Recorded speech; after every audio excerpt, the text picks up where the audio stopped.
Olá, bem-vindos.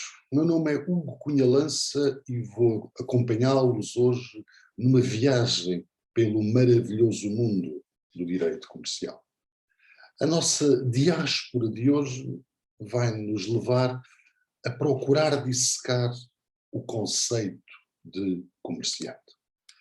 O Código Comercial Português, o velhinho Código Comercial Português, ensina-nos no artigo 13º que são comerciantes, para além das sociedades comerciais, as pessoas que, tendo capacidade para praticar atos de comércio, fazem deste profissão. Porque vê mais longe, quem caminha nos ombros dos gigantes, permitem-me furtar duas citações para iniciarmos este nosso percurso. Ensina José Engrácia Antunes, no contexto de uma economia predominantemente rural, artesanal e mercantil, como aquela que precedeu o capitalismo industrial dos séculos XVIII e XIX, o mundo económico era compreensivelmente e no essencial um mundo de pequenas unidades económicas de natureza agrária ou artesanal, dotada de meios financeiros exíguos, uma estrutura rudimentar, reunião na mesma pessoa de propriedade e gestão dos meios, nenhuns ou pouco trabalhadores, a mais das vezes limitados ao próprio comerciante e à sua família, relações comerciais circunscritas e servindo mercados locais e uma procura estática. Mas, como enfatiza Paulo Lavicunha, diversamente do que se poderia pensar, a empresa individual ainda é dominante no tecido económico português em números absolutos. Sendo certo que o seu volume de negócios representa hoje menos de 5% da economia, os comerciantes em nome individual ainda existe, pelo que o intérprete não o pode ignorar, porque não é um elemento arqueológico do direito comercial. E nunca se esqueçam que o nosso tempo é o tempo de todas as pessoas com as quais nós convivemos. Aquelas que nasceram quando eu comecei a gravar este monólogo e aquelas que hoje irão comemorar o seu centenário, são as pessoas do nosso tempo. Sim, os comerciantes isolados, individuais, ainda existem, pelo que importa dissecar o artigo 13º do Código Comercial. 4 aspectos enfatizados pelo legislador. Pessoas que têm capacidade, que praticam atos de comércio e que fazem disso a sua profissão. Então vejamos, quando se fala em pessoas, o que é que o legislador tem em mente? Pessoas singulares, ou aquilo que nós designamos de pessoas coletivas? Eu gosto mais da expressão pessoas jurídicas, mas olhando para aquilo que resulta do texto da lei, a pessoa coletiva. A questão coloca-se sobretudo no caso das cooperativas. Podemos englobar as cooperativas no leque dos sujeitos comerciais, dos comerciantes, apelando, por exemplo, a uma visão elástica do artigo 13, número 1, do seu conceito de pessoas. Uma outra questão é a capacidade. São comerciantes as pessoas que têm capacidade. Depois há uma remissão no artigo 7º para o Código Civil, as regras civilísticas da capacidade, que, como sabemos, distingue a capacidade de gozo da capacidade de exercício. Pelo que a questão que se coloca é que tipo de capacidade se exige para que alguém seja comerciante? A resposta comum é capacidade de exercício. Só aquele que for capaz de pessoal livremente realizar atos jurídicos é que poderá depois ser qualificado como comerciante. Mas cuidado quando procuramos simplificar demasiado o complexo.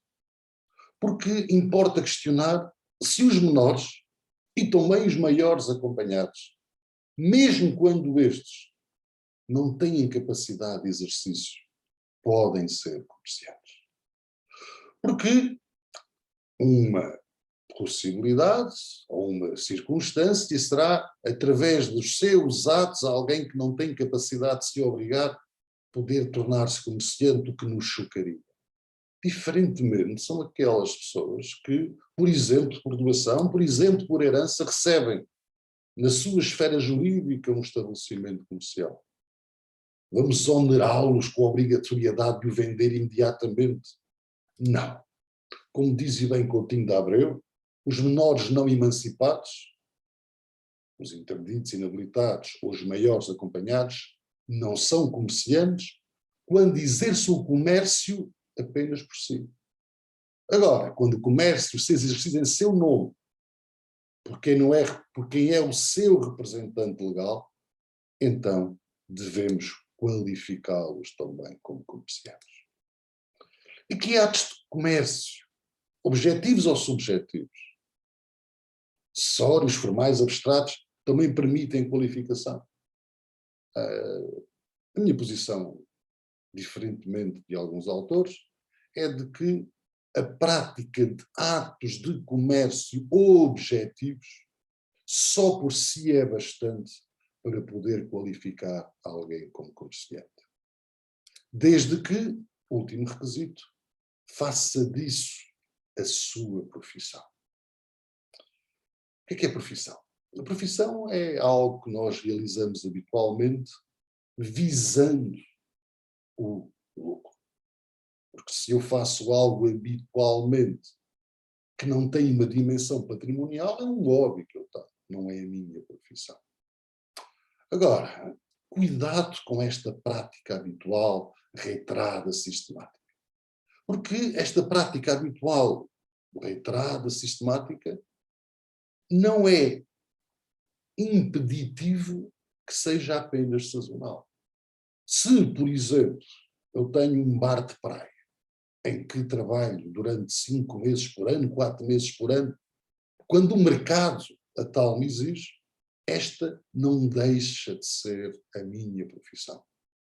Porque o comércio não tem que ser exercido em exclusividade.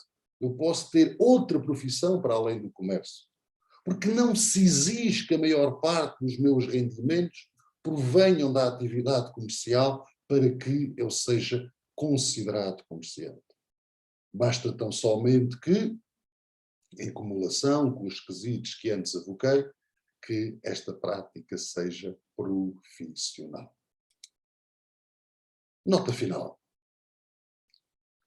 A sintetizar. Comerciante é, portanto, a pessoa que exerce pessoal e a título profissional o comércio ou em cujo nome ele é exercido. E a partir de que momento é que eu sou considerado comerciante? Encontramos 3 teorias, sobretudo. Aqueles que acham que só depois de um exercício regular, reiterado, da prática de um conjunto de atos de comércio objetivos. Outros que, a partir do momento em que abro o meu estabelecimento comercial, uma terceira corrente, com muitos seguidores na Alemanha, e da qual eu próprio olho com algum carinho, ensina que, a partir do momento em que eu começo a realizar os atos preparatórios para posteriormente iniciar a minha atividade comercial, a locação de um espaço, o contrato de espaço de um espaço, ou de locação do estabelecimento, quando começo a contratar os trabalhadores, a fazer contratos com fornecedores, que a partir desse momento eu já devo ser qualificado como comerciante. Quem não é comerciante, desde logo, quem não pratica atos de comércio. Ou aqueles que praticam atos de comércio em nome de outrem. Pensar, por exemplo, nos gerentes de comércio. Ou dos membros dos órgãos das sociedades comerciais. Como também não são comerciantes, aqueles que, por lei, estão impedidos de o ser. Pensar no caso dos juízes, dos magistrados do Ministério Público, titulares de alguns cargos públicos, entre outros. E vou terminar. E não é por acaso que escolhi este quadro para o último momento do nosso monólogo de hoje. Mais uma vez, recorrendo a palavras alheias, enfatizo que, sendo a empresa individual desprovida em si mesma de qualquer tipo de individualidade jurídica e sendo a atividade explorada diretamente em nome próprio pelo indivíduo a titular, o empresário, torna-se inevitável que fosse este a suportar pessoalmente a totalidade do risco da empresa.